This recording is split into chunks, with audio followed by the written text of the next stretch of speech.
And these price hikes don't even include the tax credits that Republicans are going to let expire. So even more Americans are going to see higher costs and could lose their health care coverage. Democrats have been warning about the dangers of the Republican cuts to Medicaid leading to higher prices for everyone. The American people were told that Donald Trump and Republicans were going to turn the economy around and prioritize families. But that couldn't be further from the truth. They've spent the last 6 months putting more money in billionaires' pockets and cutting health care. But they did make private jets tax deductible. So there's that. They're even shielding Jeffrey Epstein and his associates, including the President of the United States, from accountability, despite promising for years to release the files that implicate those involved. At a time when family budgets are stretched thin, Republicans are only prioritizing the needs of billionaires. It's not just bad policy that will make the economy worse. It's a slap in the face to working people who voted to bring down costs. Now introduce Vice Chair Ted Lieu. Thank you, Chairman Aguilar. This morning, I went on this interesting website called HouseRepublicanPriceHikes.com. And if you go on that website, you can see the increases in grocery prices starting from the beginning of this year. Beef prices, for example, are at an all-time high. Donald Trump promised that he was going to lower inflation on day one. He lied. Inflation has continuously increased. The most recent report has inflation increasing above expectations to 2.7%. Core CPI increased even more to 2.9%. And what are congressional Republicans doing? Nothing. In fact, it's even worse than that. They are actually ending this week early because they're afraid to cast votes on the Jeffrey Epstein issue. The Rules Committee is not meeting because they're afraid to cast votes to release the Epstein files. So you've got this Epstein issue affecting congressional operations and making sure that the congressional Republicans don't work on trying to lower costs. So this is an epic cover-up, right? This is a cover-up of epic proportions where you've got the majority party literally having us leave Congress early and not having the Rules Committee meet because they don't want to deal with releasing the Epstein files.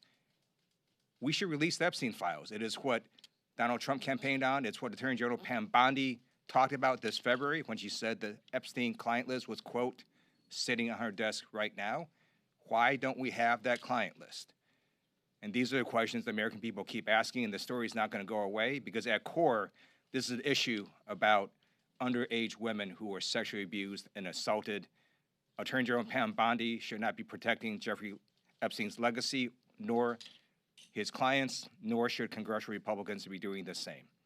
With that, it is my honor to introduce our amazing field general for the DCCC, Congresswoman Susan DelBene. She's done a fantastic job, and she's going to discuss what we talked about this morning. Thanks, Vice Chair Lieu and Chairman Aguilar. Good morning, everyone. This morning in caucus, we presented how we're holding House Republicans accountable for their disastrous agenda and our path to retake the majority.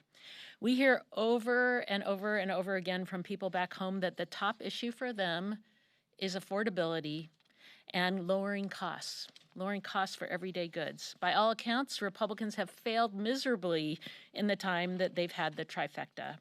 Prices are still rising, whether it's housing, health insurance premiums, or everyday things like food and groceries. Republicans broke their promise to lower costs. Their big, ugly law is just another broken promise. It rips coverage away from millions of people and will raise health care bills for everyone, regardless of what kind of insurance that they have. And it takes food off the table from hungry families and children. It guts funding for rural hospitals and increases ER wait times. Energy bills will go up for families across the country. Republicans did all of this to pay for tax breaks for the wealthiest few.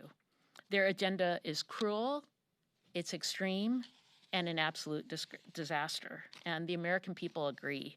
In poll after poll, we see that the Republicans' bill is massively unpopular. The more people learn about it, the more they oppose it. The one lie Republicans keep telling themselves is that voters won't punish them in the midterms because the American people won't feel the pain of the cuts until after the election. Aside from the fact that this is exactly the kind of insincere political gamesmanship the public hates, it's also not true.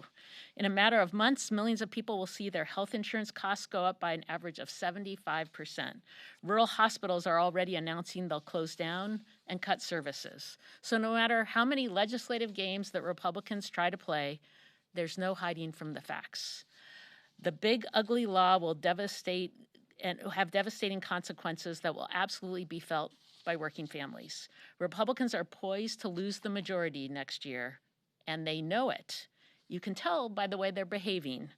They avoid in-person town halls because they're afraid to face the public when they have to talk about their big ugly bill. House Republicans are headed for the exits. We already have 3 vulnerable Republicans decide to retire or not run for re-election because they know they're not going to take the majority. And we know there are more with one foot out the door who may soon announce that they won't seek re-election. So in these last 6 months, Republicans have broken promise after promise, feeding into a larger narrative that reminds everyone that they don't work for the American people.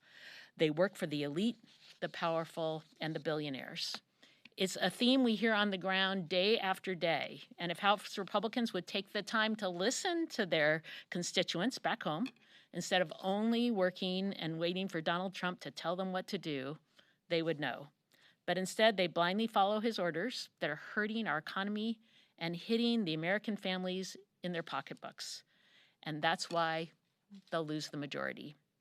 House Democrats will hold every single vulnerable Republican accountable for their betrayal against their communities when they supported the big ugly bill. We have the better message. We have stronger candidates, and public sentiment is on our side. And next year, we'll have the gavels. Thank you, and I'll turn it back to Chairman. Thank you, Chair Delbene. Questions? Thank you. House Oversight just approved a subpoena of Ghislaine Maxwell. What are the main questions? What are the leading questions that you have for her?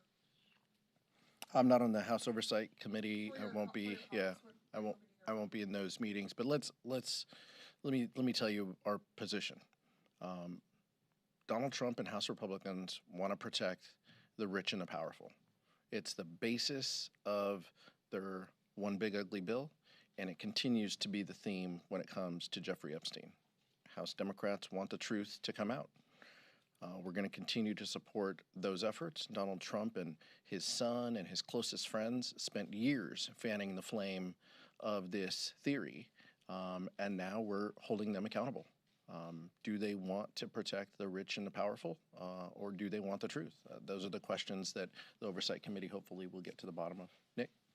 On redistricting, I mean, for Congressman Delbene, how much harder will it be for Democrats to retake the House if Republicans go ahead with redistricting in Texas? And then, for that matter, do you want blue states to go ahead with mid-cycle redistricting as well? You know, Republicans are running scared, and it's pretty clear that they know they can't win on their message with voters. They're not listening to them. So they're trying to rig the system, and they're going to try. They've brought this issue up in Texas. They shouldn't do it. They should be careful what they ask for because they will make Republicans more vulnerable too, and we will compete in every single one of those districts. So Republicans will lose their job if this is the path that they go down, and the American people are against it. They want to make sure that that it's not politicians trying to pick their voters, but voters actually get to pick their representatives. Let me add a California piece. I'll turn it over to the Vice Chair as well for his thoughts.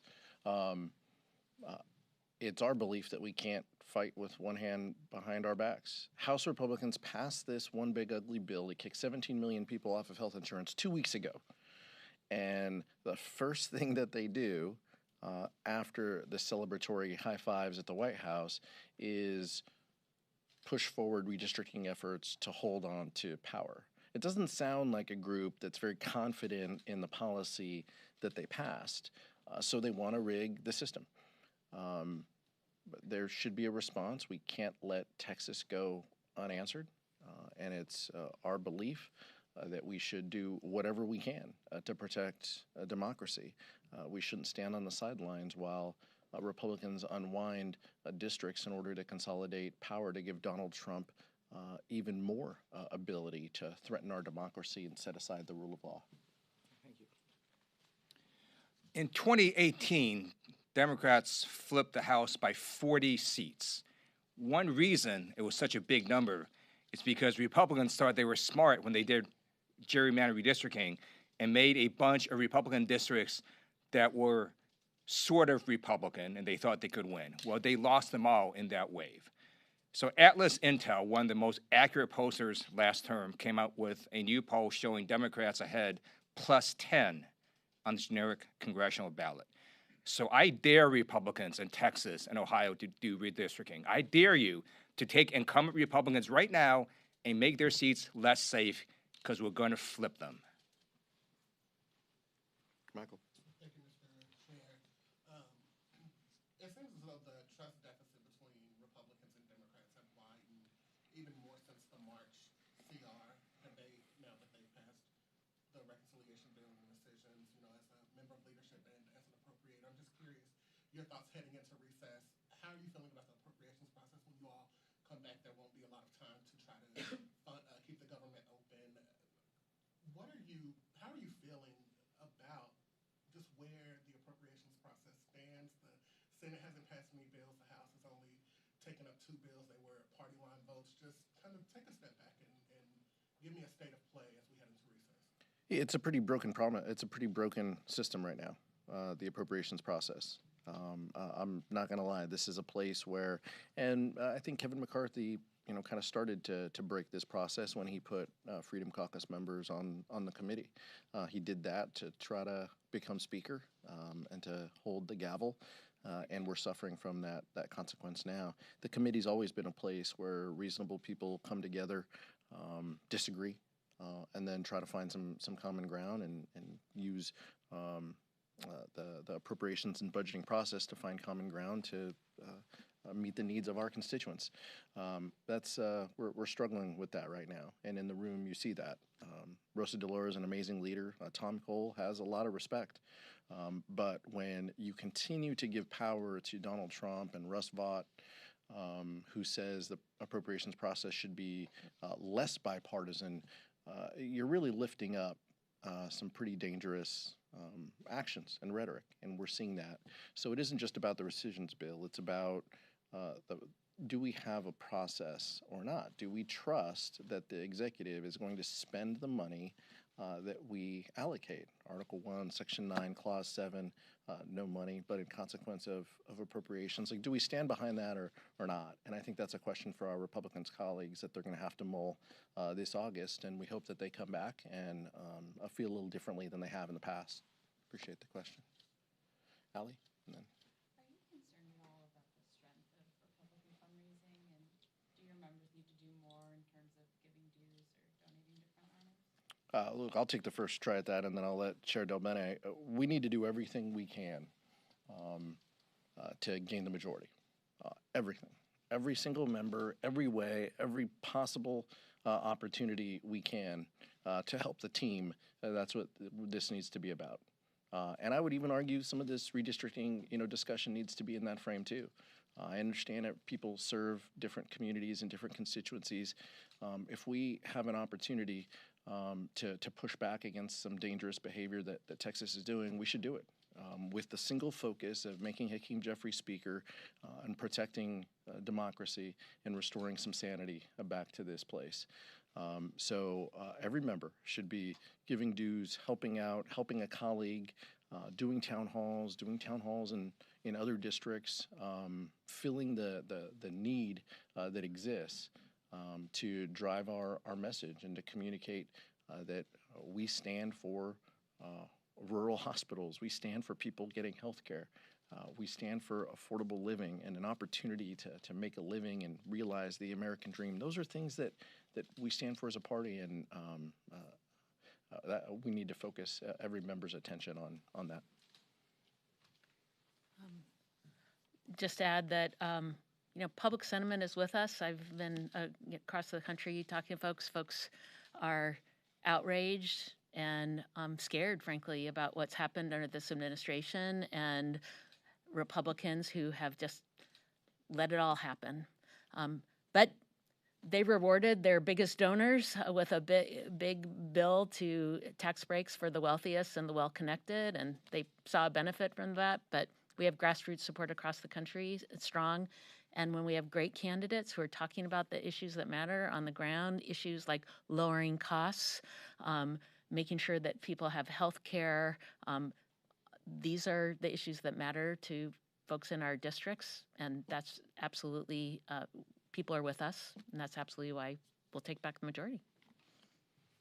The Republicans are saying that your calls to bring out all the Epstein files are essentially disingenuous because you've been very energetic to have all the Epstein files released now, but in the last 4 years during the Biden administration, those calls weren't there. Can you respond to that? I think that's false. Vice Chair Lieu has been talking about this for a lot of years, so I'll let him speak. But this comes down to, what are Republicans afraid of? What's in these documents that they're afraid of, and why won't they call for the release of them? Jeffrey Epstein was prosecuted under the Department of Justice under Donald Trump. Then he leaves the White House, and his closest friends spend 4 years amplifying theories about the case. Put up or shut up. Follow through or don't follow through. But the American people want the truth to come out, and Democrats are the ones leading the charge for that. During the Biden administration, I talked about the Epstein files, and I noted that Trump was all over the Epstein files that were already released. There's multiple pictures of Trump and Jeffrey Epstein. There's multiple videos. There are bizarre quotes from Trump about Epstein. There are plane logs of Trump on Epstein's plane, and now we know there's this creepy birthday card. And guess what? I'm right and he was wrong, because, again, Trump is all over the Epstein files. Let me just say again what I just said. There are multiple pictures of Trump and Jeffrey Epstein, right? There are multiple videos of Trump and Jeffrey Epstein. Trump is on Jeffrey Epstein's plane logs. There are weird quotes from Trump about Epstein. There are court pleadings with Trump named. And now we know there's this creepy birthday card Trump wrote to Jeffrey Epstein on his 50th birthday. So I am right. That fact checker was wrong. And why do you think we have this entire explosion now about Epstein? Because Attorney General Pam Bondi, here's the difference, went on national TV and told the American people that Jeffrey Epstein's client list was, quote, sitting on my desk right now. Where's that client list? Why doesn't she release it? Can't take down the props. Go ahead. So Hunter Biden on a podcast essentially blamed some of your colleagues being disloyal to President Biden for Democrats' loss in 2024. Do you think these comments are helpful? I understand a son's love for their father. Those two have a very close relationship, so I understand the sentiment behind it. I've never met Hunter Biden. He's not a colleague. He didn't vote to cut 17 million people's health care. That's what we're focused on, so I'm not really going to get into back and forth on Hunter Biden. We're focused on the issues of the day. I understand the sentiment around what he's saying, but people are going to get kicked off of health care because of actions that House Republicans have taken here. That's the most important thing. I've said before in the past that 100 days isn't enough to run a presidential campaign. I've been clear on that. Things could have been different, but we're moving forward, and we're trying to protect health care here. Go ahead. Just looking ahead to next year, are you at all concerned about your ability to focus voters' attention on the forthcoming Medicaid cuts, given that the tax provisions of Trump's bill are going to take effect that tax season? This is a deeply unpopular bill. We know that already. We need to continue to hammer that message. And as the American people see more information about the bill, it becomes less popular. So I understand what you're talking about. Some of the provisions going after Medicaid don't take into effect until late next year and early 2017. But guess what? Health insurance premiums are going up. companies are making decisions because they know there's going to be less revenue as a result of $1 trillion cuts to Medicaid, the largest Medicaid cut in history of this country. So healthcare premiums will rise. That will happen early. Insurers will make these decisions as well. And hospitals are going to have to face difficult decisions on what their future looks like. Rural hospitals and clinics between now and next November are going to have to make some tough decisions. And they should be clear and honest with their constituents and the public as to why they're in this position. It's because House Republicans cut $1 trillion out of Medicaid. And so look, the task has always been, hard. The task has always been about what represents what's best for the American people. But this is something we know is deeply unpopular. People love and respect Medicaid and Medicare, and these are programs that face cuts under Donald Trump and House Republicans. I was just going to say the premium proposals out there right now, healthcare costs go up to 75%. I said in my opening remarks. So people are looking, this would take place next year. People are feeling the impacts already. And so this isn't about everything being delayed. It's about costs going up for people right now. Last question. Back. Go ahead. Yep. Thank you. Can I ask, what lessons have Democrats learned from the spring funding fight? And do you think that your party and Senate Leader Chuck Schumer need to do anything differently heading into this next budget? Well, one of the lessons we learned wasn't just in the spring, but this kind of started in December, right? When we had a bipartisan CR that the speaker put out and then backed away from because he got scared by Elon Musk. That really, kind of startled all of us. When you, in our world, when you release a CR, when you post it and put it up in public, it's a deal and you support it. So for the speaker to back away from that, that continued, and obviously it became a smaller CR in March. But I think it did set the course for some of the dysfunction and craziness that we've seen here under this dome. From our perspective, look, we are united against these terrible cuts. House Republicans are looking to cut programs that everyday Americans rely on, looking to cut the Department of Education. I'm heading over to the appropriations bill where they're going to continue to cut our park system and introduce more pesticides and make it easier for corporate polluters to get by. Those are the things that House Republicans stand for. So I think it's pretty easy for us as we weigh our decisions here on how we proceed. The burden is on Republicans. Ask them what their plan is to get a majority vote. Right now, House Republicans and Senate Republicans aren't even on the same page. Get them to let you know what the funding levels are and what their path to a reasonable appropriations process looks like, because they're clearly listening to Russ Vought and not working in a bipartisan way as we have in the past. Thank you so much.